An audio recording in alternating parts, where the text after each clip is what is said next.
Today we are gonna see how you can filter columns and rows in Pandas data frames in Python. So the first thing you want to do is to import Pandas, of course, and we are gonna import the Pandas as PD, and then we're gonna load in a CSV file. I'm on Google Colab, so I have access to the California housing train. Yours could be different. So let me run this code so you can see my file, how it looks like. Okay, great. So the CSV file is loaded in, and let's see some filtering operations on columns. So let's say that we want to filter the column of latitude here, and we actually want to keep only the values of latitude over 40. So we are gonna keep only the rows that for the latitude column, they have the value of 40 and drop all the others. So first of all, what we do is call the name of the Pandas data frame, then put brackets, then again, from the Pandas data frame, we use brackets and access the column we want. So in this case, we want latitude. So here, what essentially we say access the latitude column, and we want to keep only the values over 40. Okay, so this will create a mask matrix of false and true.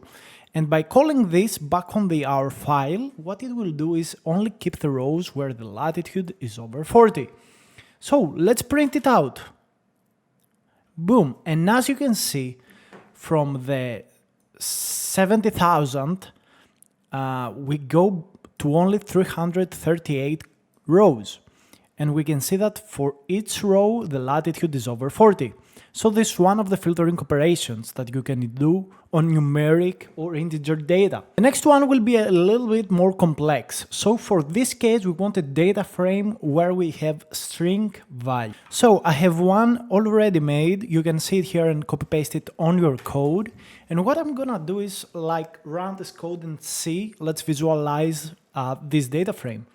So let's say, for example, that we want from the column first to keep only the rows that take the value of yes. How are you gonna do it? So again, we access the data frame by calling the name of the data frame, then again brackets to go and access the rows, and then we do our file too, again brackets because we want specific values for a specific column.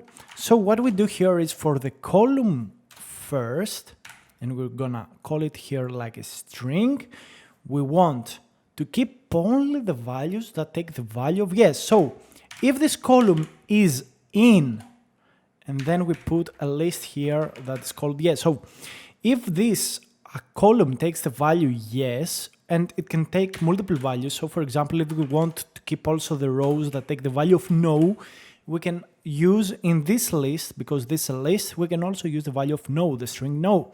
So if I run this, please tell me in the comments what you believe the output would be. Okay, so the output would be this row, and this will be dropped. The middle row will be dropped. So if we run this, boom, you get the first and the third row. Amazing. So let's say that you only want to keep from the row first, you want to keep only the rows that take the value, that have the value E inside of them. So you do not want the whole string to take a specific value, but you want only the columns that have the character E inside of them. So for example, you may want to do something special on this file. So what you do is use our file 2 again. You see a pattern here.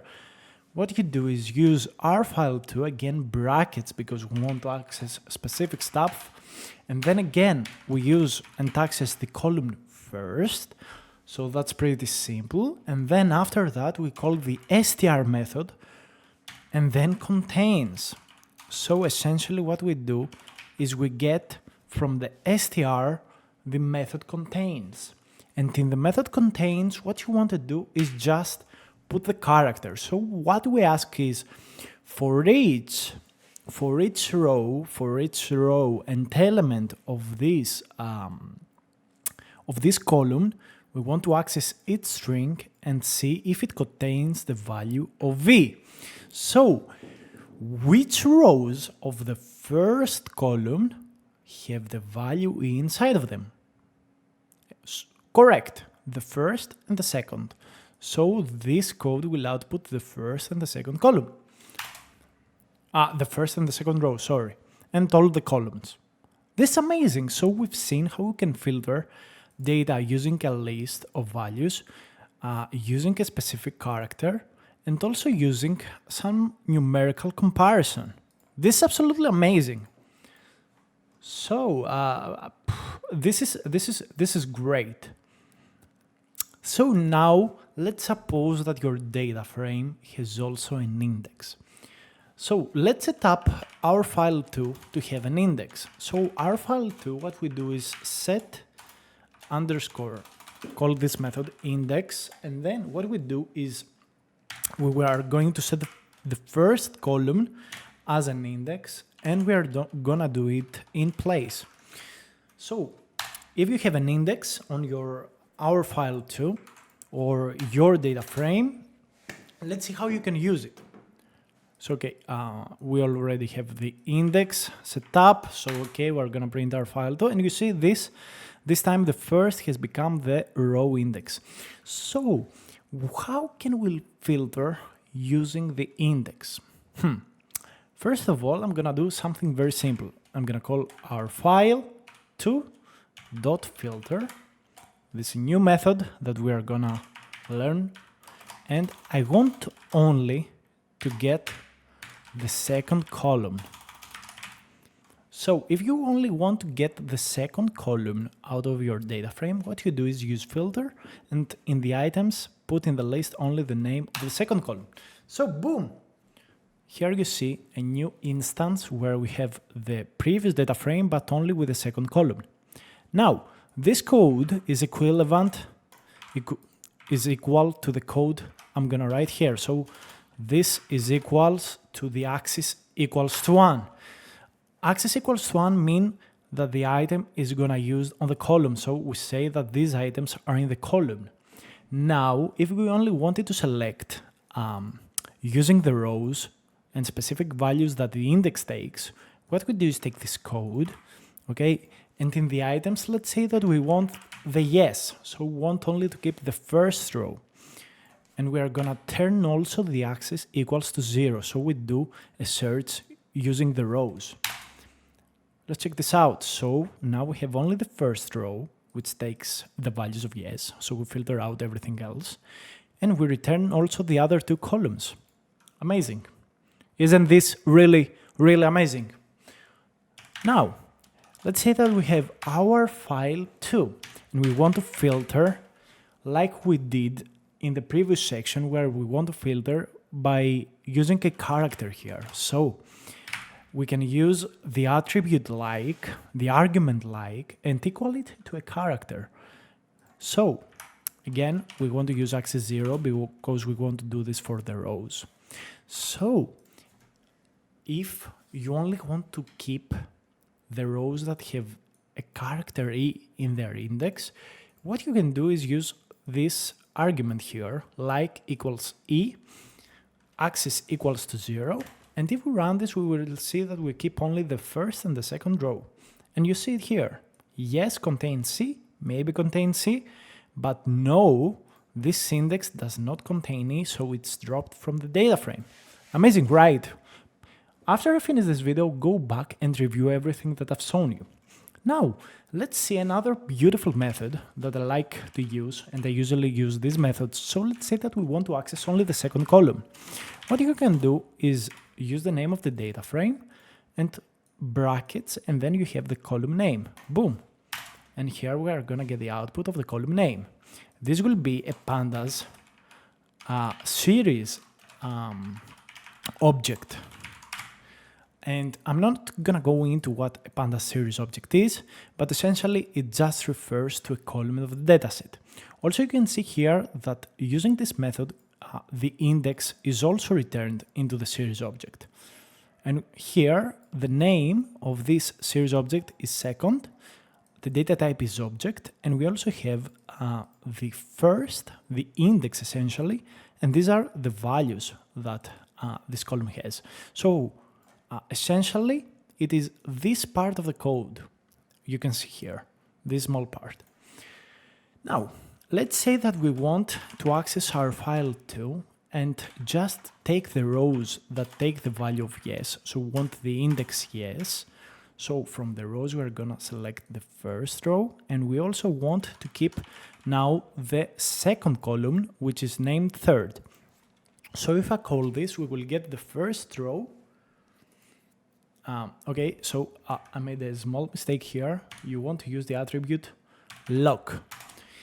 So using loc, you can use strings to access specific positions. So by using the string in the first position, we access the row with index yes. With the second position in this bracket, we use it to access the column name we want. And the loc is used, this is used only with string values. Okay, so in these brackets, you only input string values, so loc can work. Another way, let's say, for example, that we want to get all the rows of the third column. What you can do, okay, so the name here is not correct. What you can do is use this notation that means get me all the rows of the third column, of the column named third, which is the second column right now. So if I run this code, we will get, again, a series. So this is kind of equivalent to this one. So if I go here and use second, we will see that the output will be the same as here. Okay, so these two ways are exactly the same. Second way. Okay, and again we get a Pandas series object. Let's move on. Let me run this. So there is another way you can access and slice and filter a data frame. The second way is using integers. So instead of using the strings, what we do is call file2 with iloc, which means integer location. So let's say that we want to access the first row and the first column. We want to access the value in the first row and the first column. If we run this code, we will get the value of no. And you can see here that this is correct. First row, first column, value of no. And of course, it's a string. Let's say right now that we want to access the second column. Let's run this. 0. Lovely. So essentially, in one simple comment, you can see here that iloc uses integers to access row column pairs, where loc uses the strings to access row columns. And all of this using indexes and column names. Okay, so this is very, very simple. Very, very simple. And this is how you usually parse and use your data frames.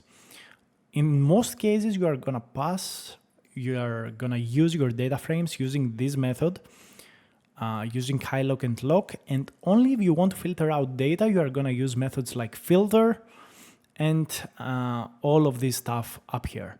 I hope you enjoyed this tutorial. Don't forget to subscribe and check out the other tutorials in the description.